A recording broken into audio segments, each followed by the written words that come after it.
both of you pledged to take the high road in this campaign, yet it has turned very nasty. Senator Obama, your campaign has used words like erratic, out of touch, lie, angry, losing his bearings to describe Senator McCain. Senator McCain, your commercials have included words like disrespectful, dangerous, dishonorable. He lied. Your running mate said he palled around with terrorists. Are each of you tonight willing to sit at this table and say to each other's face what your campaigns and the people in your campaigns have said about each other?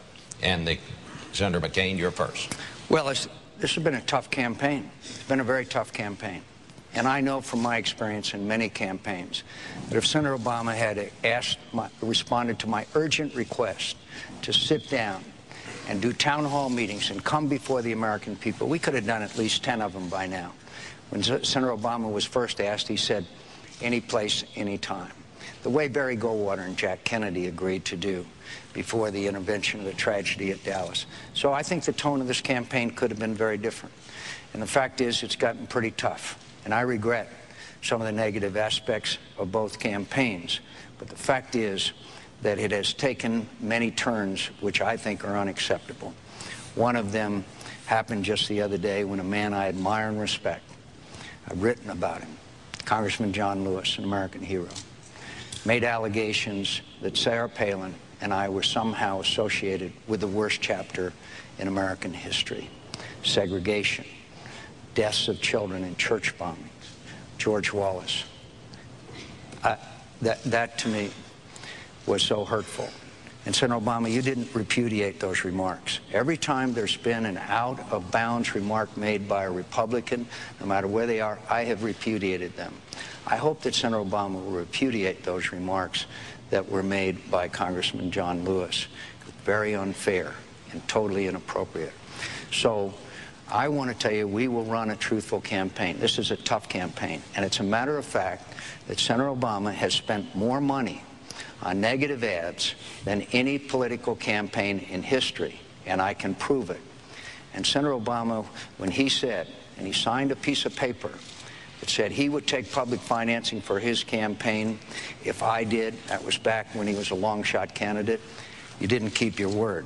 And we looked into the camera in debate with Senator Clinton and said, I will sit down and negotiate with John McCain about public financing before I make a decision.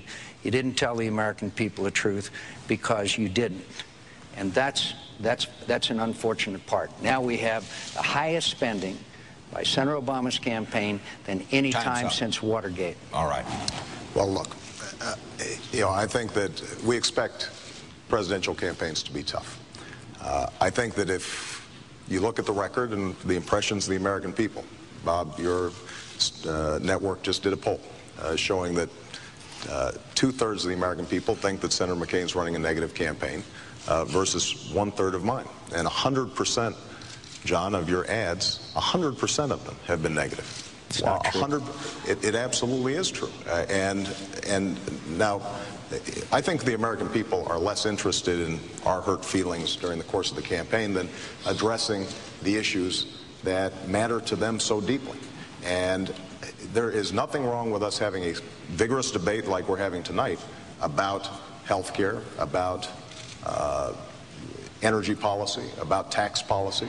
That's the stuff that campaigns should be made of. The notion, though, that because we're not doing town hall meetings, that justifies some of the ads that have been going up, not just from your own campaign directly, John, but 527s and other organizations that make some pretty tough accusations. Well, I don't mind being attacked for the next 3 weeks. What the American people can't afford, though, is 4 more years of failed economic policies. And what they deserve over the next 4 weeks is that we talk about what's most pressing to them.